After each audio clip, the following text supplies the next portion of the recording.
Greetings, beautiful people. Taralyn Michell here, and on this episode of The Grind Defined, I'm going to be reframing the shade of it all for you, as well as diving into balance versus fluidity. So, hey, I hope you have a comfortable spot and something smooth to sip on, because The Grind Defined is starting right now.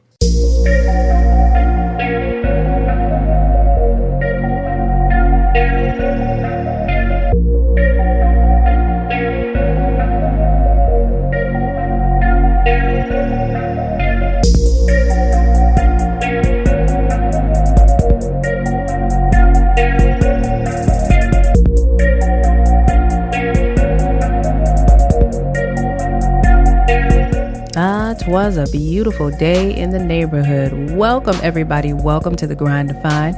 Taralyn Michell here, certified spiritual mindset and wellness coach, helping high-achieving women find fluidity between their emotional, spiritual, and physical well-being by bridging the gap between who they are in service and who they were designated to be by our Creator. Ooh, child. Today is going to be good, a great conversation, because I'm going to be reframing shade. Ooh, the shade of it all. Oh, this is such a necessary conversation for women and for sisters, because there's no sisterhood without sisters. However, shade, competition, hateration, holleration, in the dancery, all these kinds of things factor into the breakdown amongst women. But the conversation today around shade, we're not going to be talking about the breakdown. We're going to be talking about some breakthroughs that as individuals, we need to make, some things to think about in order for us to be proactive and protective, if you will, with the atmosphere of our mindset and the atmosphere around us. So I'll get more into that as we get into the conversation. And also, we're going to be talking about balance versus fluidity. Actually, balance versus fluidity, tongue-tied, is where we're going to start today. And I have to thank a listener that reached out to me. I had a moment yesterday.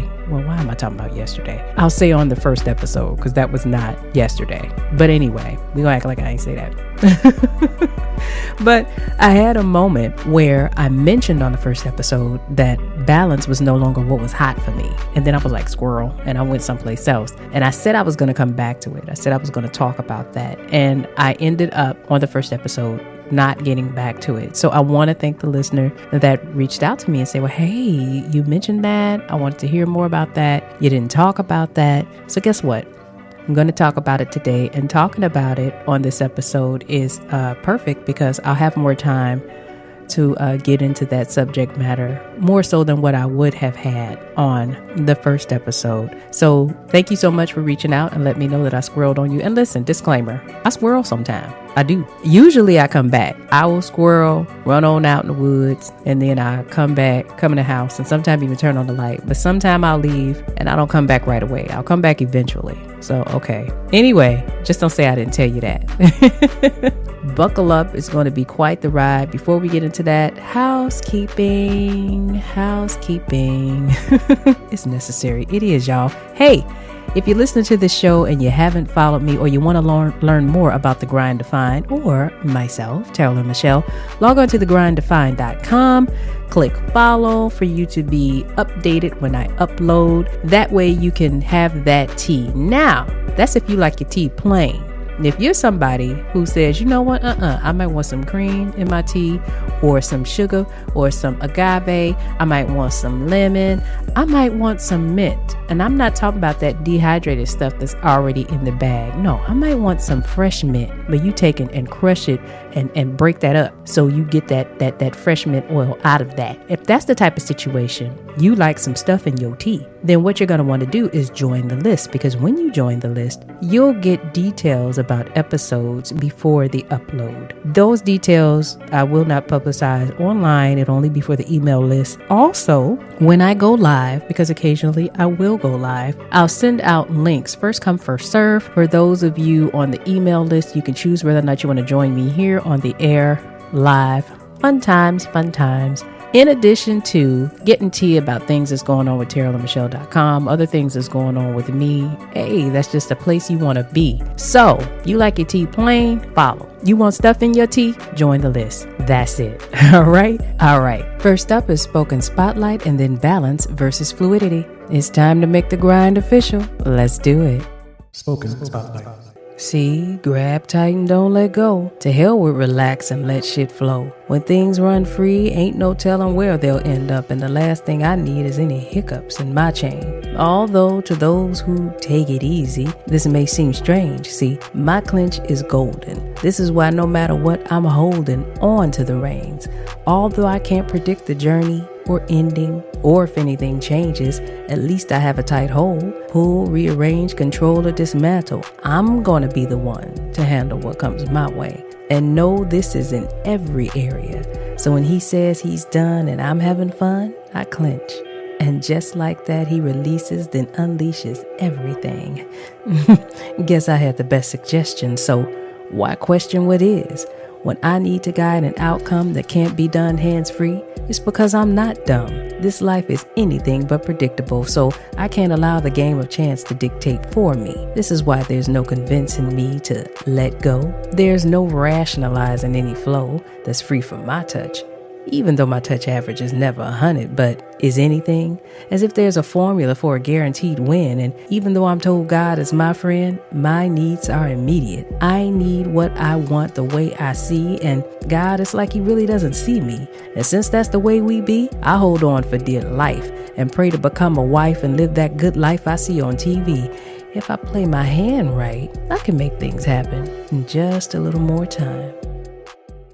I was a young mother who dreamed constantly about what their life would be like. I mean, I imagined everything, every aspect of how their life would be. It's crazy because back then, I didn't think much about what they would want for their life. No. I had my dreams, and that was what I wanted to strive to achieve for them. I mean, my daughters were Irish twins, meaning that they were the same age for 11 months. So even when they had those god-awful teething biscuits that they just turned to mush with their saliva, I was thinking then about them having their first easy big oven, what their rooms would look like, what kind of car they would drive. That's exactly where my mind was. And so with this huge imagination and ambitions for all of the things I wanted for my children, I started inserting all of these different pieces into my life. As they started to get older and finally got in school full time, of course they had their schedules. I had regular life, work, and then life happens to bring other things on top of the things that you were planning to do. And sometimes it'll have a curveball to have you doing some other things that were never on the list. At the end of the day, it got to a point where it felt like, I don't know,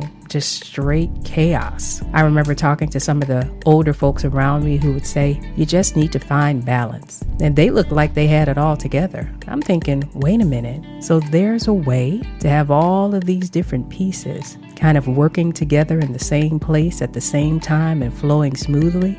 I mean, when I imagine balance, that's what it looked like to me. It looked like a straight line and everything was just on it. Perfect speed, perfect tempo, perfect flow. But somehow I was never able to achieve that for myself. And as I got to be a little bit older, I found out that those that I looked at, they never achieved it and kept it consistent throughout the journey of their life either. So is balance all there was, or could there be something else? It took some years, but I did learn that indeed there was something else. But it took me maturing in spirit and becoming someone else, more than just that physical woman, for me to understand what this something else, fluidity, was like. Before I begin explaining the difference, I think it's important to paint a picture in your mind so that you'll have something to compare it to as I present this content. So let's do this. Imagine a straight line, and imagine having 3 orbs. Each orb is going to represent a segment of our being: emotional, spiritual, and physical well-being. Now, to make this conversation as realistic as possible, let's also factor in that each orb is multifaceted, because we are multifaceted, like diamonds. So there are moving parts within each orb. And what I mean is, let's take, for example, emotional health. Our emotional health is made up of many different parts. There are many different aspects of our emotions, For example, our ability to be able to learn how to successfully manage anxiety, boundaries, contentment within self, connection to community. You get those examples of many different facets that have to be worked and managed over a period of time. So now with this context for all three of the areas, physical, emotional, and spiritual well-being, let's discuss balance with some spiritual context. I would like to refer to Proverbs 19, verse 21, and this is NIV, and it says, "Many are plans in a person's heart, but it is the Lord's purpose that prevails." I love this scripture when we're talking about balance because it brings into perspective why many of us find it challenging for balance to be something that we're able to first and foremost achieve, and secondly, to be able to maintain with any type of consistency throughout life. In the example that I talked about a little earlier, I went into being a mother with my own desires of my heart. It took me some time to realize that there were many things that I desired and that I wanted, the way in which I saw things, a lot of my goals, how I defined myself, because it took me a long time to learn that how I saw myself and what I thought was success for myself actually was not the success that God had in mind for me on my journey. And balance actually hindered me being able to learn that, because my focus was to keep many pieces of my life that really and truly, aside from them being what I wanted, were not what was necessary for my journey in life and was not actually the best fit for me from a spiritual perspective. So here are 5 reasons why people are not successful in finding and sustaining balance. Number 1, balance is a byproduct of perfectionism. If you think about your line with the orbs and each and every segment of who we are being multifaceted and having moving parts within it, meaning that at any given time throughout life, we're going to be at different spaces and places naturally within each one of those segments. There's no telling whatever space each segment is at, how long that space will be there, and if there is a fluctuation, which direction it's going to be, how long it's going to be there. Well, balance, because it's a byproduct of perfectionism, that means that anything less than perfect is unacceptable. So that in itself can lead to stress and a whole bunch of other issues that I'll get into in just a little bit. The number two reason would be the idea of balance suggests manipulation and the use of control. So that we're going to liken balance to a physical construct. And if it's physical, then if you want everything on this even plane at the same space at any given time, then how would that happen? That would mean that you would have to take the power into your own hands to make those things be on that even plane at any given time. Number 3, enacting control of balance leaves little room for faith. Well, if you're manipulating and moving and trying to make things happen the way that you want them to happen, now pause for a second. How many times have we had a situation, kind of reminds me of the old saying, the round peg in the square hole. How many times have we had situations in our life where we really want something to be, and we go out of our way and push to try to make that something be that is not working, but we're more focused on the fact that we want it for whatever our reasons are, and so we go about whatever it takes to make it happen, only for in the end for it not to happen. Okay. Number 4, it discourages an open mindset. It's a very linear way of thinking. And when you're going about your life looking at things in only one way, then again, you're creating that high stress. We tend to, around balance, create unrealistic expectations, because all we see with tunnel vision is what it is that we want. And if anything else comes into the picture, if it's not in alignment with the vision that we've already crafted for ourselves, then we're not too open to getting off the path that we're already on. And then when you have those unrealistic expectations, typically you fall short. Well, then there's a snowball effect, because then you fall short, then you judge yourself, then you have the negative self-talk, then you have this data that's stored on your mental reel in your mind that will just replay like a light switch will flip on. It'll replay You're saying all of these horrible things about yourself, these hateful things about yourself because you fell short, when in actuality, it was booby-trapped from the beginning. Number 5 is going to be perceived growth from the outside instead of inside. And that perceived growth is usually going to be false because it's typically not something that's sustainable. When you enact balance and you do have some wins in getting some things that you want, I believe 2 things. If it works out the way that you want and you're enacting balance, that's because it's a piece of your life that was most likely meant to be in the first place. But usually, if it's under our control and we're trying to make something happen that shouldn't happen, if you do get where you want to be, it's only temporary. It's not sustainable. So then you end up falling. And then now again, that's another judgment piece. Now, I just want to take a pause. From a spiritual perspective, the failures, things that we tax to ourselves and label, because I think that something being a fail or considered a failure is a label. I don't necessarily believe that that's what that means when things don't work out, but there are instances where, from a spiritual perspective, I believe that we are meant to get to certain spaces and to fall, and it's for us to be able to rise. But I believe that in those instances when we fall and we're able to rise, and that rise ends up being something that's successful and sustainable, I don't believe that balance at all is a part of it. So anyway, those are 5 reasons why people who enact balance are typically not successful. Now, on the flip side, there's fluidity. If balance is a physical construct, then let's liken fluidity to a spiritual one, which means we may as well go ahead and add some spiritual context to that as well, right? So let's go to Romans 8, chapter 30. This is NIV as well, and it says, "And those he predestined, he also called. And those he called, he also justified. And those he justified, he also glorified." When I think about this scripture in the context of our discussion, what the scripture is saying to me is that it's time for us to chuck the deuces when it comes to comfort zone, because our purpose is calling. Anytime we're predestined for greatness, which means it is so done. It's so done. The only thing we need to do is open ourselves up to God's calling for us and allow that to flow freely through us. So before I get into 5 reasons why fluidity supports strengthening your spiritual mindset, let's go back to our line with our 3 orbs on our line. In balance, because it's more of a physical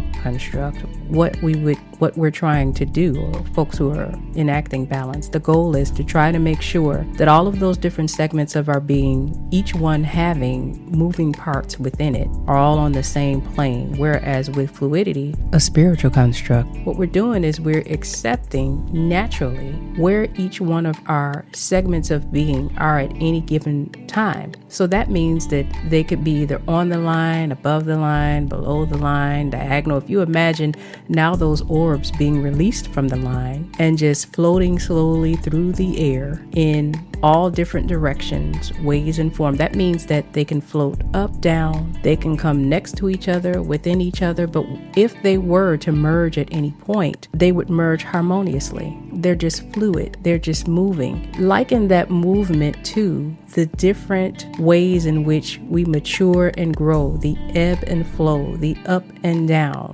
There's no need to try to force anything to be anything other than it should be naturally. As we study, as we practically apply, each one of those orbs are going to move to the spaces that they need to be, and the spaces that they're in are a representation of our growth, of our challenges, of the ways in which we are processing what we need to process in order for us to become where God wants us to be spiritually, internally, so that will then manifest or be reflected, if you will, in the physical world. All right. So we think about that way. That should help to bring a picture into your mind. So now let's talk about the 5 reasons why fluidity supports strengthening your spiritual mindset. Number 1 is going to be because they definitely require faith. If things are not going exactly the way you would like, when you enact faith and that movement beyond your own understanding, that means instead of focusing on what your heart is calling for, you're more open and apt to what your spirit is calling for. Number 2, it requires embracing all facets of you exactly where you are in each area of your life. Sometimes that's hard to do. I know it's been hard for me to do on and off throughout the years, because there's where I was, and then there was the vision of what I saw for myself. And rarely, especially in the what I like to call the 20s, the lost decade, rarely were those things aligned. What I saw in my mind kind of reminds me of the movie Precious, how she would go to that better version, the best version of herself when she was going through some of the most traumatic things. What she saw in her mind and where things were in her physical world were two completely and totally different things. So sometimes escaping to where you want to be, or I remember the old fake it till you make it. A lot of people that's still like a thing today. I say, hey, why fake it until you make it when you can be it and live free in it? That's my thing, Anyway, but that's one of those things that it's human nature to do, to want to see ourselves. We see ourselves beyond where we are. And sometimes when we are not open to accepting where we are, accepting doesn't mean that we stay. Accepting means that, okay, if this is where I am and I don't like it, then I need to start to do the work inside to get to where I want to be. Because I want to say this before I go on to the next one, before I go on to number 3. When we see the best version of ourselves in our minds, and not only see it, sometimes we feel it, smell it, taste it. It's like completely and totally real, even though you may be in a shelter, even though you may be in a relationship that you want to get out of, even though you may have some things that you're battling. It could be addiction, it could be eating disorders, financial woes. That version of yourself that is just there, you can feel it. That's because it is real. Our work is to bridge the gap from where we are so that we can get to that space that we see, because we see that space, we feel that space. That space is so real because God put that in us. That is who we're supposed to be and where we're supposed to be. If only we would open ourselves up to doing the spiritual work that we need to do to get there. Number 3, it requires trust in yourself and the strength to follow your intuition, your God identity. Just like it's easy to lose trust in other people, it's just as easy to lose trust in ourselves. And so when you're having issues trusting yourself, then it's hard to be able to open yourself up to listening to your God identity, speaking within you, trying to lead you to where God wants you to go, and where He wants you to go is going to lead you to that vision of yourself that you imagine. Number 4, it requires discipline and patience, because the growth is from the inside out. Balance, because it's physical. You can see more of what you want to see in the external world more immediately, whereas when you're enacting and subscribing to fluidity, the growth is from the inside out. It's going to be in divine time, which means that you would have to be more dedicated to the growth spiritually and to God's pathway for your vision than you are to your own. And number 5, it's an easy agreement between all of the things around you. Well, what's another word for an easy agreement? Alignment. Alignment and balance may sound the same, but actually alignment is that easy agreement that you don't have to make happen. It happens on its own. So that would be the difference in alignment and balance. The growth then that you experience when you're living in a space of fluidity is a growth that's going to be more true and sustainable, as opposed to balance, when that growth is false, temporary, and unsustainable, because it is a byproduct of the natural agreement with your divine design and your divine purpose. So those are some things to think about with balance versus fluidity. Some questions to consider for yourself. Are you the primary shot caller? Meaning, are you truly open to and moving based on what your intuition and your spirit tells you on the inside? And listen, I'm not talking about people, the ones of you out there who just pray but still move in the direction that you want to move in. I'm not talking about that. I'm talking about, yes, prayer is fine. Yes, study is fine. But prayer and study mean nothing if, when it's time for the practical application, the test, you're still going about coming up with your own answers. So that's a question. Are you the primary shot caller? Number 2, do you have flexibility? Is your pathway the only pathway that you're willing to accept? And number 3, are you open to the possibility that what you want for yourself, the way that you see it, is not exactly what's meant for you? And are you willing to take a journey to see if there is something else, if that could end up being a better fit for you? All right. So coming up next, the shade of it all. You don't want to go anywhere. I was pissed off. I could not wait until I made it over to my grandmother's house. I was a young mother at the time, and my ex had me on a million. And so I needed to go over there to vent. I didn't know that I wanted to be talked down. But anyway, my grandmother was not your typical grandmother. This wasn't no rocking chair, knitting all the time. Not my grandma. I would get together with my friends. We'd be on our way to the clique, and we could stop over to my grandmother's house, and none of us drank coffee, but she did. So we would have cups of coffee before we went to the clique. She would tell us how all of us were going to catch cold in our vagina and tell us stories about different people coming up. Actually, she said that happened to my aunt. It's in the dead of the winter, and you got the short skirts and shorts on.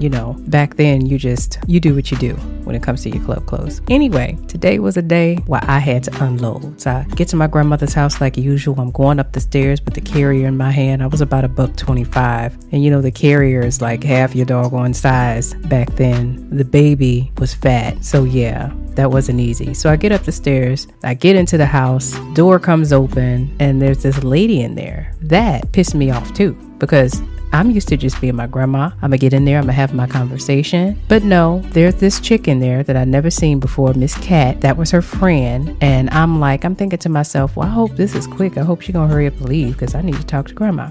So anyway, grandma introduces me to Miss Cat. Miss Cat was going on vacation. I'm like, okay, yeah, cool. So I'm getting baby to grandma. I'm putting the carrier down, getting the bottles in the refrigerator, doing all the stuff that I do to get set up for the time that I'm going to chill at grandma's house that day. And then Miss Cat start talking about she's going on vacation. And somewhere within the conversation, I'm not sure where it happened, she mentioned that she had 22 kids. Hold the phone. 22 children. Now, mind you, I had my one, and I was pissed off, and I'm thinking to myself, who would intentionally do this 22 times? I was immediately flabbergasted / disgusted. I was like, oh no, and I'm sitting here. I had this stank look on my face. Now, to give you an idea of what this face was like, imagine if you're standing there and you're thinking to yourself, I'm thinking I know that her vajayjay just wants 30 days to itself. Just 30 days. I mean, some kind of time. And this is what I'm thinking. And I'm looking at this lady, and she just talked. I don't even remember what else she was saying at that point, but I'm like, 22 children. And to show you how ridiculous that was, my grandmother had 14. That's a lot too. But even still, 22. So before I knew it, I asked her, I said, well, were any of them twins? And I don't know that question, I think it was a fair question, but when you have the stank face about you and you ask the question, you could just I'm pretty sure she knew that, okay, yes, something going on with this one. She gave an answer. I don't recall what it was, because again, I'm just so enthralled by the fact that I'm sitting here. I can't wait to tell my grandmother what happened. And I'm dealing with one, and this chick has 22. And then she goes back to talking about this vacation. And so I said, well, you deserve it. You definitely deserve a vacation. When I think back on this situation, those two women put the V in veteran. I mean, it's 36 children between the two of them. So I'm sure that they could tell by my energy and my face what was going on with me. They didn't even need to hear the story. Like my grandmother used to say, they had been there, done that, carried that stick and threw it away. I just picked it up, so it was a new stick to me. That type of situation, right? So the conversation continued, and eventually, Miss Cat, after staying much longer than what I would have liked, she left. Now here's the thing. That lady was the sweetest lady I'd ever met, thinking back on it. But at that point in time, I came into a situation with my own stuff. And because of my own stuff and that filthy lens that I was looking through because of my own stuff, I had a stank energy, past judgment, and was just outright nasty and dismissive to another woman who had nothing to do with my stuff, had no idea that I had any stuff. She just came by to visit her friend and was going on vacation and having a nice day. But because of what was going on with me, I was shady before shade was even a thing. And that's the way shade works. because of my mess, I couldn't appreciate this woman for who she was, what she was doing, why she was even there. I really couldn't see her because I was so busy comparing all the things about her situation to my situation that I wasn't happy with at that time. Now, of course, that wasn't the intention. It was just straightly superficial. It's too many children, there's too much going on. I don't understand who would sign up for that. But at the end of the day, none of that had anything to do with anything. What did it have to do with the cost of tea in China? Absolutely nothing. It was my perspective, my flawed perspective, and me taking and making what was going on with me about somebody else for whatever reason that made that situation one where if it had have been some women who were much younger and had their own issues, it probably would have turned out a completely and totally different way. But because I was in there with some veterans, they knew to that and true to that, it didn't go down the way it could have gone down. So let's go ahead and define shade. And that's going to be an intentionally offensive way of communicating intended to diminish, minimize, embarrass, and or put on display. And this way of communicating includes facial expressions, one's demeanor, the expenditure of negative or disruptive energy. And the offender usually will use humor to disguise their attack or to mitigate the person they're attacking, to mitigate their response. My grandmother used to say back in the day, many a truth has been told in jest. And when there's a climate, a shady climate, there's a whole lot of that going on. If you think about John 7:24, NIV says, stop judging by mere appearances, but instead judge correctly. And anytime we're coming to a conclusion about someone else, and that conclusion or that idea is rooted in toxicity within ourselves, it's not fair to the person, and it's definitely not fair to ourselves. But one of the things that the sisterhood struggles with now is how this toxic way of communicating and this toxic, divisive way of being has been normalized. So much so that there are people who actually sit at home and practice what their tagline is going to be or how they're going to check somebody who's throwing shade, But today, I want to think about shade a little bit differently. I want to talk about shade differently because there's a lot of conversation around people who are throwing it and how to be prepared for it when you're in those situations. If there's not conversation, that's what women do. What do they say? Stay ready and you don't have to get ready. Yeah, that's typically what that is. But let's think about that though. The offenders, the people who are shade assassins, they just take pride in throwing shade, which let's call it what it is, tearing down and putting on display some other woman. Their slips are actually showing. That's an old saying that my grandmother used to say, your slip is showing. And what that meant back in the day is whatever it is that you're trying to hide, you're actually letting everyone see it. You're not hiding it. It's there, but since they target others who are usually just as wounded as them, no one else sees it. It's kind of like the whole bully on the playground. The bullies were usually the most insecure people in the entire school. And a lot of what they did was out of frustration. But if they took the lead and they were the aggressor with other people, then those same people were not looking at them. So shade is similar. There are people who like to shade people, and there are a bunch of groups where there are a bunch of shady people. Then you have to wonder, why would anyone sign up for that? Because anyone who's has a climate within themselves that's healthy and that's flourishing, they love the peace that they're feeling. And when you feel good, the first thing you want to do is tell other people about it. And you want to show other people how to get where you are. Someone who is full of peace and joy and the excitement and freedom that comes with peace and joy. They don't think about or look at people in anything other than the way that they see themselves. It's hard for them to have a mindset that's prepared for a bunch of shade because it's too much sunshine within them. Shade has to be received. And a lot of us inadvertently sign up to be a part of something that actually diminishes our mindset and any goal that we may have for not only finding peace from within, but scaling spiritually within our lives. The targets of shade, they typically have a pretty defensive stance all the time anyway. Their wounds make them feel like they have to prove something to somebody, convince somebody, reason with them, or even have a response. And what I would say, if this is something that sounds like you. What impacts you is not necessarily about you. Actually, rarely is it about you. Here's something that I was told a long time ago when I was younger. My mother used to say to me that it's human for all of us to have insecurities, but people typically don't see what we don't show them. So a lot of the times we'll go out into the world and wear our wounds on our sleeve. We'll have conversations, or we'll do things in a way where people are able to pick up on those wounds. Now, they're not able to pick up on those wounds because you're so weak. They're able to pick up on those wounds because those wounds are a human condition. We tend to think when we're going through some of the toughest things in our lives that it's just us. A lot of the times that'll make us isolate ourselves. We don't want to have certain conversations with people. Eventually, we come to a space where we understand that all of those things are a human condition.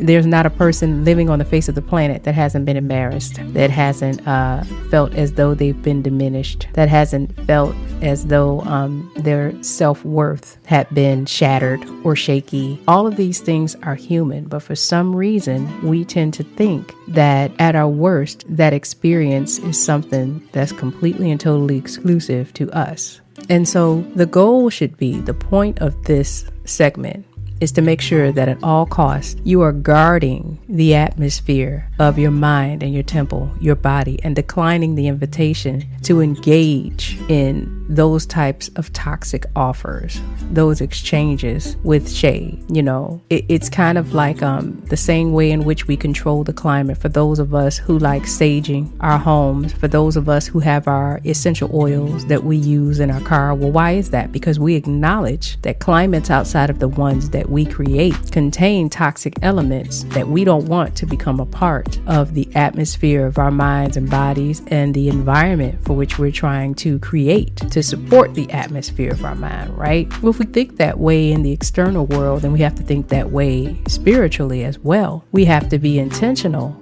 about guarding the atmosphere of our spiritual mind and space and make sure that we're creating an environment that supports that. So in order to do that, the first thing we have to do is know who we are and know the circle that we're entertaining. Do you stay ready so you don't have to get ready? Do you prep to counter shade? Because if you do, there's a self-check moment that needs to happen there. What's going on that you'd rather prepare for it as opposed to get yourself to a space where that's not who you are, and you decide that any environment where it's a lot of that going on is an environment that you don't want to be in, and it's a group that you probably shouldn't entertain because it's definitely not in agreement with where you want to be spiritually. Do you find shade entertaining as long as it doesn't involve you?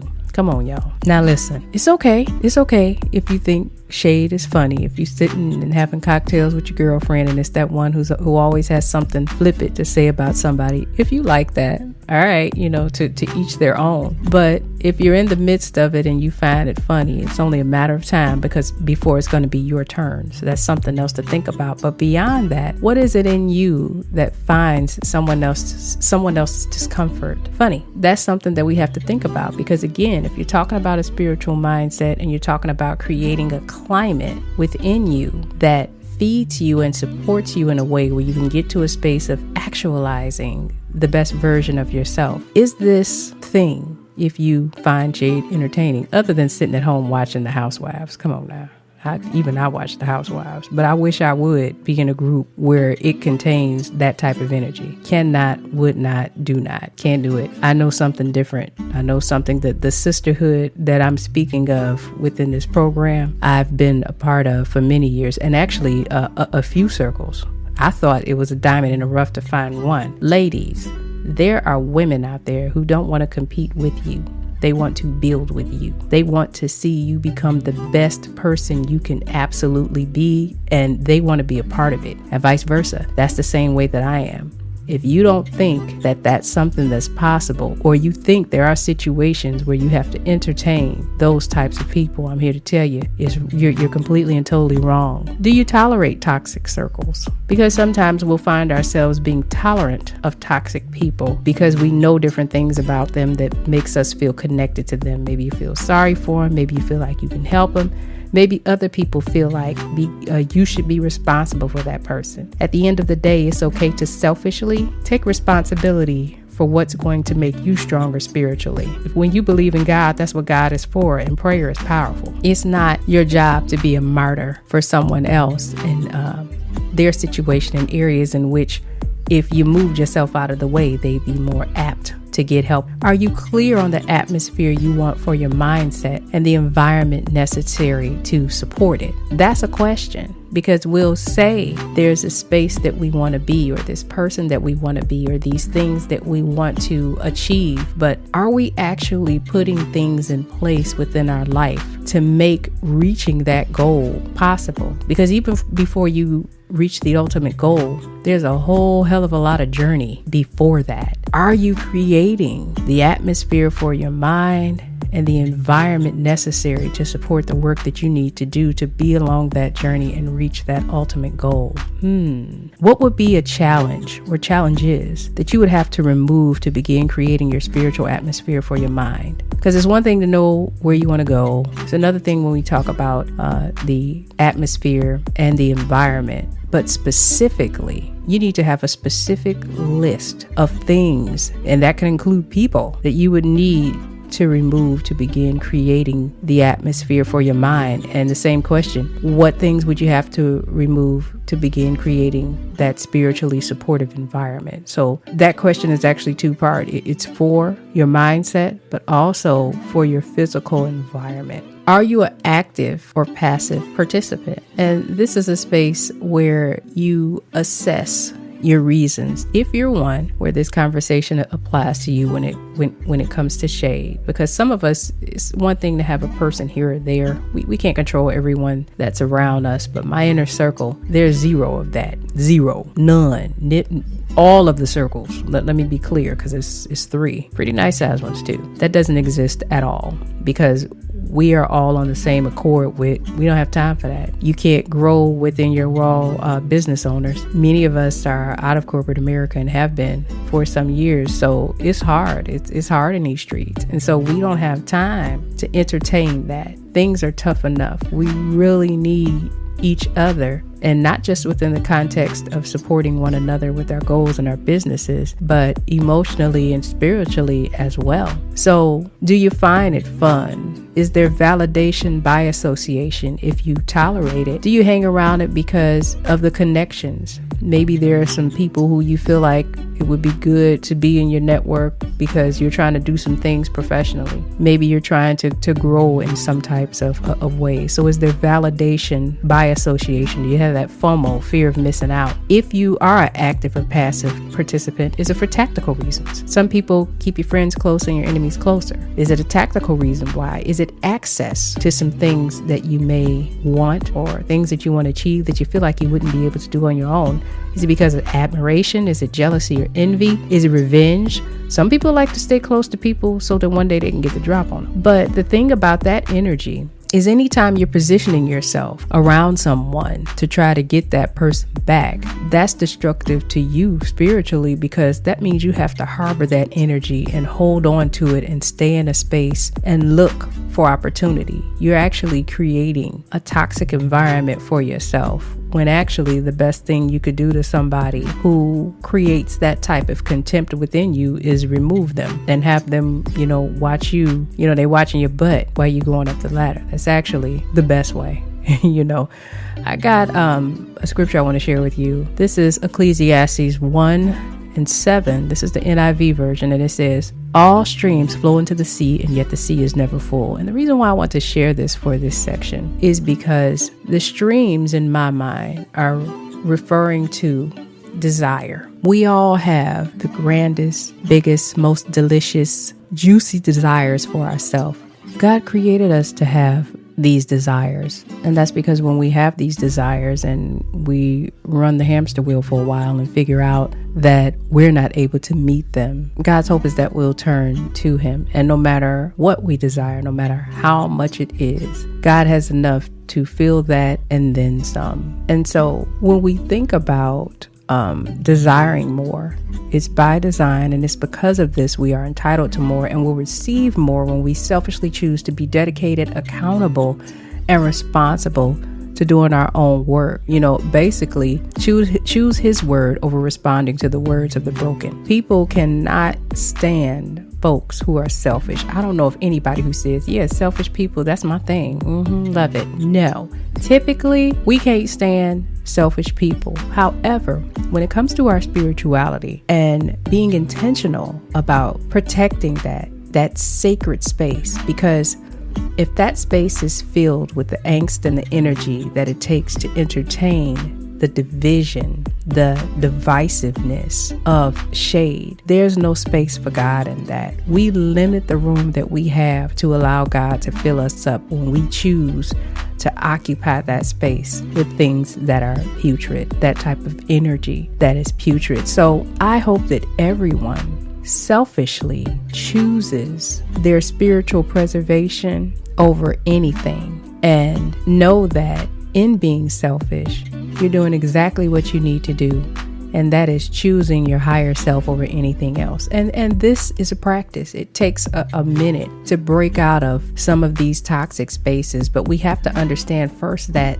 they are toxic. It doesn't serve you to continue to sharpen your skill to demolish other women. If you have that amount of time, then you have the same amount of time to unplug from those types of situations and do what you need to do, so that when someone comes into a situation showing their slip, showing you their hurt, you don't display that you're on the same page that they're on by putting yours out there and you guys competing to see who can tear each other down the most, because that's really all that is. To know that when you lead with that energy, your slip is showing. Here's something else I want you to think about.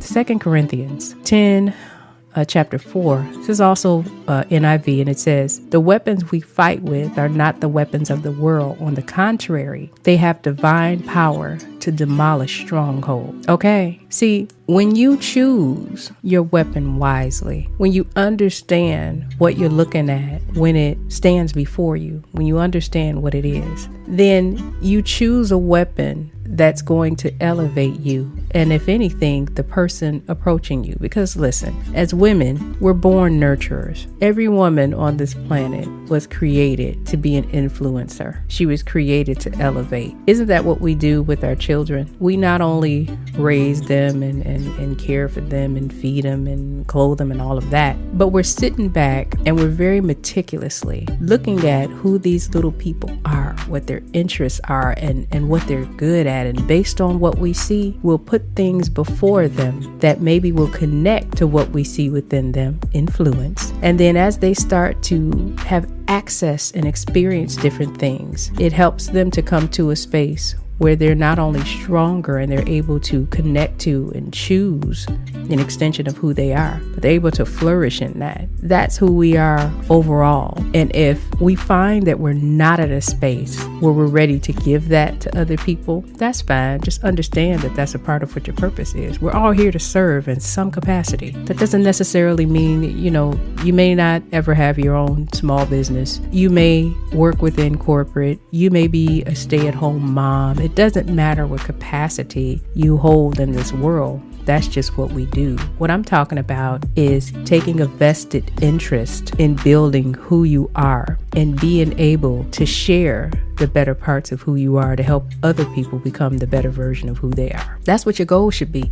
And if you can't do that with the circle that you have around you, well, then maybe it's time to change your circle. All right. So that's it for this installment, talking about the shade of it all, as well as balance versus fluidity. It's been a wonderful day in the neighborhood, spending this time with you. If you haven't already, please log on to thegrinddefined.com. Click on feed so that you can follow this show.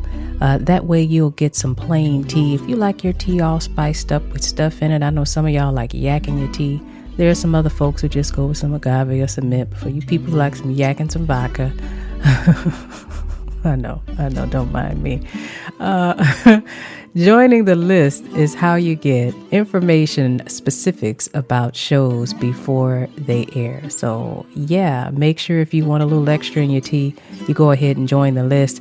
I hope that you have an amazingly blessed rest of your day. I hope this content today has been something that's been helpful or will be helpful for your journey moving forward. And always remember, it's up to you to define your grind and never let the grind define you. Until next time, Taralyn Michell signing off. Peace and abundant blessings.